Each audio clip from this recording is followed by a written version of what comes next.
This is the Energy Makers Show, featuring the innovators, financiers, and policymakers focused on the global energy demand. Brought to you by NRG, moving clean energy forward.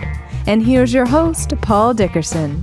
Welcome to another episode of the Energy Makers Show. I'm Paul Dickerson. First up today, we're visiting with Tom Fowler, leading energy columnist at the Houston Chronicle and FuelFix.com. Following that, we visit with John Kunasek, national sector leader at KPMG for their energy practice. All that right after this. Where will the energy come from to move us forward? From natural sources in abundant supply, or perhaps a man-made source? At NRG, we believe innovation will solve our energy needs. That's why NRG is moving away from fossil fuels towards wind, solar, and other sustainable technologies to power the smart grid, the electric car, and our clean energy future. We're using all of our energy to develop more of it. This is the Energy Makers Show, brought to you by NRG, moving clean energy forward. And now, back to the Energy Makers Show with your host, Paul Dickerson. Welcome to the Energy Makers Show. Today we have with us Tom Fowler, reporter for the Houston Chronicle and writer for the Chronicle's FuelFix.com. Tom, welcome to the Energy Makers. Thanks, Paul. Good to be here. It is summer in Texas, Indeed. and the heat is on. What are some of the top headlines as it relates to summer heat power? Well, this summer we've had some record-breaking temperatures, of course, and that's meant for the Texas power grid record-breaking demand as well. Earlier this year in the spring, ERCOT, the main grid operator for all Texas, they're predicting we're going to be top at around 63,000 megawatts or so, I believe. We blew through that really quickly and pretty much broke our all-time records. We're in somewhere north of 68,000 megawatts in early August, and it just wasn't really expected to have that kind of performance. And we that combined with a large number of power plants going down for unplanned maintenance during the peak hours got us really close to some real emergency situations. At one point, we came close to rolling blackouts. It would have been only the fourth time in 21 years in Texas that we've had rolling blackouts, but it would have been the second time, if it had happened, it would have been the second time this year. So has it really been an unusually hot and summer, and just a lot of power demand and a lot of problems with the power plants. Well, and what are some of the problems? You said they were unscheduled. What happened? Essentially, well, on a normal day, summer day, ERCOT says it's not unusual to have about 3,000 megawatts of capacity offline, unplanned, and this is maybe about 2 to 3% of the entire fleet in right. Texas. That's unusual for it to go much above that. But sort of one of the analogies I've heard is it's as if there's about 500 power plants in Texas. So if you had 500 cars and you were driving them at 90 miles an hour with the AC blasting for about 18 hours a day, you'd expect that at some point some of those things are going to break down. Right. You bring them into the shop every day, but they're still going to be breaking down. That's kind of the analogy they're saying what's going on with the power plants here. They're just running so flat out because there's such high demand. Even on the weekends, usually you get a little bit of break over the weekends. The plants come offline, they do some repairs. They haven't been able to do that to the same extent. So that's what the industry says. Of course, a lot of our readers are suspicious of that. They think, why can't they keep these things running all the time? And so a lot of the reaction we get from readers is a lot of skepticism that we've got such a large number of plants going offline unplanned. Now, as a reporter, I'm sure you keep track of other publications. I was reading in the Wall Street Journal recently, and they talked about how there was feeling that maybe ERCOT had underestimated the amount of power that was needed for this summer. What's your take on that story? Or? Well, they definitely did. They have, using this one metric, this sort of long-term demand outlook, which is based on economic growth and sort of historical temperatures, they missed it by a long shot.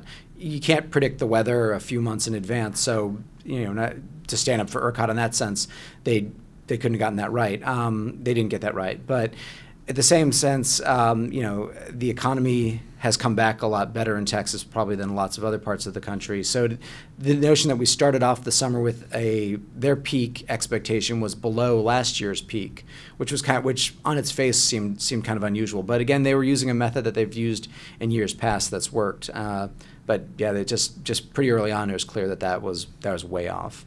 Now, on renewable power. How is all the wind in West Texas playing into this, or even some talk of solar, either utility scale or even distributed? On solar and distributed, so far in Texas, it's been a lot of talk. I think this last legislative session, they got pretty close to some incentives that would have given the solar industry the kind of boost that wind got earlier last decade from with the deregulation laws and some of the renewable mandates. Solar didn't quite make it this time, and they've tried a couple of years now. Wind, West Texas wind it generally doesn't show up a lot during the peak hours of the day. The West Texas, the winds are slowest in the middle of the day when we need our power the most, and of course West Texas is a long way from Dallas and in Houston and Austin that really needs it. One thing that ERCOT's been stressing a lot this year has been that the coastal wind in particular has come through in a big way. This mainly is because the offshore winds pick up a lot when it gets hottest during the day. So basically all the wind farms that are popping up along the coast, there's a very small percentage of them for all of Texas, but a growing number of them, they match what we really need in Texas a lot more. So they've ERCOT was expecting for this summer, maybe about 800 megawatts of wind capacity during peak. They ended up getting during some of the peak weeks recently, getting about anywhere from 1,200 to 2,000, which is an improvement. It's certainly not as reliable as say a gas peaker plant. You turn it on and it's there. But right. For renewables, it's an improvement. So wind in Texas, in terms of its contribution, is certainly improving. And the CREZ system? That's still, it's as I understand it, it's pretty much chugging along. I mean, they're building out the lines. I believe there's one major line that still has a legal hang-up. Just recently saw another release about $500 million in financing for another section for one of the groups that's doing it. So that's plugging along. It's showing up in all of our electric bills as something we're all paying for. So it's clear the state is dedicated to has committed us to paying for that infrastructure, and it's moving along pretty smoothly, it seems, at this point.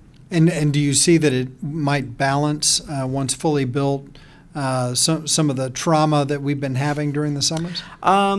It's hard to say. Again, still the West Texas wind it's not going to show up at peak. During the off-peak hours, we could be a bigger contributor. Certainly during the winter, I understand. I think this last winter there was a day when almost a quarter of the state's wind power came from wind at one point, maybe 22-24%, which is pretty decent. But again, it's people tend to look at contribution to the peak summer hours when our wholesale prices go up.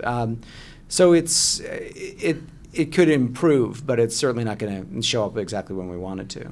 Well, and sticking with grid topics, what's your take on how any sort of a smart grid might help us or not during the summers? Mm-hmm. One thing I would see about smart grid, which is kind of ironic, is that smart grid could bring us back to where we were before deregulation.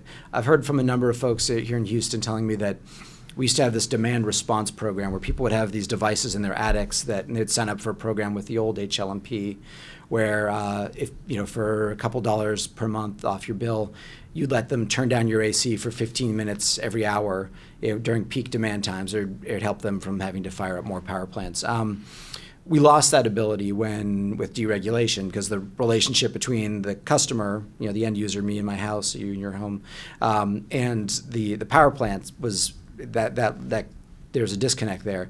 Austin Energy has started doing this where they're giving out these programmable meters to residents, and they're able to, I was talking to the folks there, during these peak demand times, they're shaving about, I think there's about as much as 30 megawatts per hour off of the load, which is which is a fair amount over time. So, and that's the kind of thing that might keep you from tipping over into an emergency situation where you have to take other measures. So with the smart grid, if we all have smart meters in our homes and the electric retailers get to the point where they'll offer products like that, where they'll say, hey, listen, we'll take a couple of dollars off your monthly bill if you agree to be in this program where if it feels like we're getting close to a crisis, we'll cycle off to put your thermostat down for 10 minutes, 15 minutes. It could be a saving. So it's something like that has the potential, but there's still a lot of moving parts in there still. Well, Tom, a few people explain it better. Will you come back? Sure. Yeah. Perfect. And that wraps this discussion with Tom Fowler of the Houston Chronicle, and we'll be right back right after this.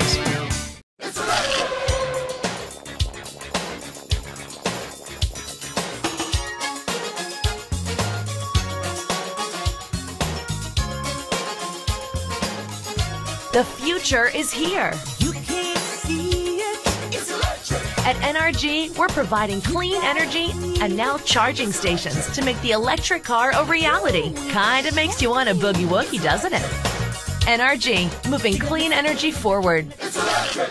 This is the Energy Makers Show, brought to you by NRG, moving clean energy forward. And now back to the Energy Makers Show with your host, Paul Dickerson. Welcome back to the Energy Makers Show. My guest now is John Kunasek, a partner with KPMG and national sector leader in energy. John? Thanks, Paul. Great to have you here. All right, so as this sector leader focused on energy, tell us a little bit about your role within KPMG, and then we'll get into some of these trends. Sure. As the name implies, I serve as the firm's energy lead. KPMG is an audit, tax, and advisory firm serving global clients in the energy business. So what are some of the trends you see in energy, certainly maybe in the U.S.? Sure. Oh, there's a lot of trends obviously out there, lots of changes occurring in the industry. Really, it's tied to a global economy. You can describe them in a number of different ways.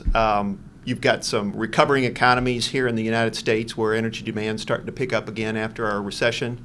You have very rapidly growing economies in places like China and India, which are really putting unprecedented demand on energy supplies globally.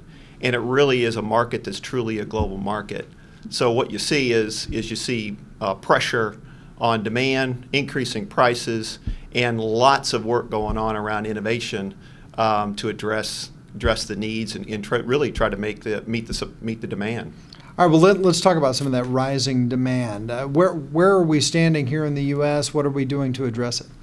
Oh, lots of things. So like a traditional U.S. economy does very, very well, what we see lots of things occurring. So we see reserves, so energy reserves still exist. There's abundant energy supplies here in the U.S., but they're in harder and harder places to reach. And more expensive. More expensive places to reach, that's exactly right. So we see lots of new technologies coming online to help companies get at these harder and harder to reach areas of supply. The shale phenomena, sure. both gas and oil, is really as a result of enhanced drilling technologies that can access the shale, the tight gas formations and the tight oil formations and produce those reserves. So you've got that going on, and that's really a technology innovation. And then, of course, you've got lots of exploration, and you've got lots of development of new types of energy supply. So solar, wind, even biofuels, you see those kinds of acceleration of innovation really in those areas. It's still a relatively high cost of supply, but you're starting to see more and more windmills go up, especially if you go up in the panhandle of Texas, you see lots of windmills going up to address that part of the supply. And then really the third area is because of the relatively high-priced energy environment that we have, we see innovation occurring around technologies to ensure the efficient use of energy. So right. Smart grid technologies, for example. And what we see is I think we're in the very early innings of those technologies around really leveraging them to the best use of the customer. Because I think what's going to happen is over time, automation is going to occur where the customer really doesn't have to decide to use their energy more efficiently. It'll just happen automatically. Now, how are those trends affecting your clients looking to move abroad? You know, how does domestic supply, say for natural gas and where we're playing in the shale or the oil shale or gas shale play, or the solar, how does that affect the rest of the world? So again, truly global energy economy. So let's take solar, for example. Right. In China, you've got a very, very rapid growing economy, and it's huge. The prices that they're paying for fossil fuels just to fuel the growth is very burdensome. So actually China, when it gets into innovative technologies like solar, is one of the leading investors in solar technology in the world. So that's also driving prices up, if you would, for new forms of supply here in the U.S. So they're very, very connected, very, very connected. So shale's another area. So that was a phenomenon that really started here in the U.S. So we see a couple things occurring. There are large potential shale, both gas and oil reserves in Europe, right, India, and China as well. So we see interests from overseas coming into the U.S., investing in U.S. companies that have the technology and understand the processes so that they can bring that technology to bear over into other parts of the world to access additional supplies in other parts of the world. Well, let's talk about China, because I'm not sure all of our viewers really appreciate what's happening half a world away, and we talk about energy demand here, but the coming energy demand, if not the existing, in China. Can you, before we dig more deeply into some of the technologies or places where U.S. companies can take advantage in China, what's happening on the ground? So it's a very rapidly growing economy. We've seen the headlines, right, but there's a lot of infrastructure being built. I think I heard the statistic one time that a new electric company in China is created the size of some of our largest electric companies here in the U.S. every 6 months in China. It's that fast. So the need, that's just an example for the incremental need for power and energy in an economy like that. So you're seeing really significant demands, not only in developing their own reserves of coal-based energy, natural gas, oil, but you also see lots of investments in transportation infrastructure, whether it be transmission lines or whether it be ships or whether it be accessing energy supplies from the Asian region or across the globe. And you're seeing investments in all that technology to help, just fuel the growth. So how can we take advantage of some of that demand here in the U.S.? So I think the way to think of it is that when you have a developing economy, you also have citizens whose standard in life is enhancing. So you've got not to get into all the detailed issues, sure, but you have a transforming society, primarily a rural society, lots of citizens moving into cities that through digital technologies and the internet are aspiring to more and more things. Their standard of living is going up. So that really actually creates an opportunity for companies throughout the world to serve that those needs and connect with those customers. So again, as it relates to energy per se, the expanding economy is in need of technology to find new energy reserves, and that's where folks and companies here based in the U.S. really play the best.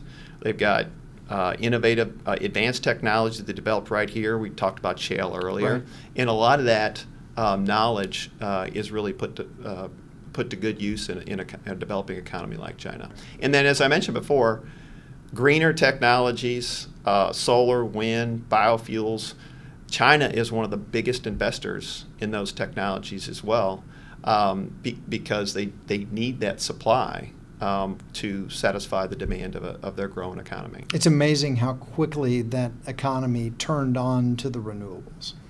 I think that's right, and it was really just a need. The traditional fossil fuels, the traditional reserves weren't enough to really feed the economy. So you have to incent really all forms of energy, and they're doing that. So they're not only bringing in Western technologies, but they're also their educational system is getting better and better all the time. Right. I saw a statistic where they're now graduating at least as many, if not more, MBAs than the U.S. institutions, or educational institutions are now. Engineers, the same thing. So they're trying to implement an innovation type culture similar to what we have here in the U.S., which will be coming up with their own ideas eventually. Almost overnight. Yeah, that's exactly right.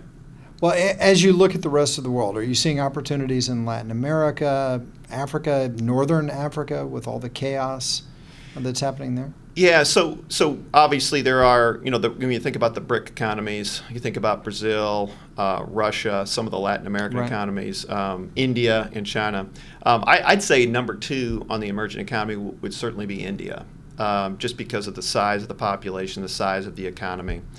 They do, interestingly enough, have an abundant amount of shale. And so they've been keenly interested in the U.S. In terms of technologies we have to, again, produce reserves out of the shale. They also have a desire to continue to grow their economy too. So they're tapping into all the similar technologies that we've been talking about in order to bring to bear to help their economy to continue to grow. Well, John, I know you take great pride in your annual energy conference. Tell us a little bit about this last energy conference and what we might expect on your next one. Sure. So appreciate you asking the question. We do. We've got a great event. Occurs Global Energy Conference, as you mentioned. We really try to focus on global energy issues and how they impact, what the current trends are and how they impact our clients. We hold it in May of each year. And we did spend a lot of time debating, the green versus brown technologies, the pros and cons associated with each, and I think that debate will continue. Right. So we continue to have that in the agenda. We also we try to make it global. So we have speakers come in, and we have a lot of clients come in from around the world in Houston over 2 days to really network and also get a chance to see a broad range of energy issues, both the traditional issues and the newer issues that are up and coming. And we try to keep the spirit of it that we're going to throw it all out there. We're going to have a very broad-based agenda, talk about all the energy issues, whether you kind of agree or disagree whether these are going to be big issues in the future. That's really not the point. It's just a matter of getting the issues out there and letting a lot of people talk about them. Well, John, the time has passed far too quickly. I hope you'll come back. I appreciate it. Thanks for the opportunity.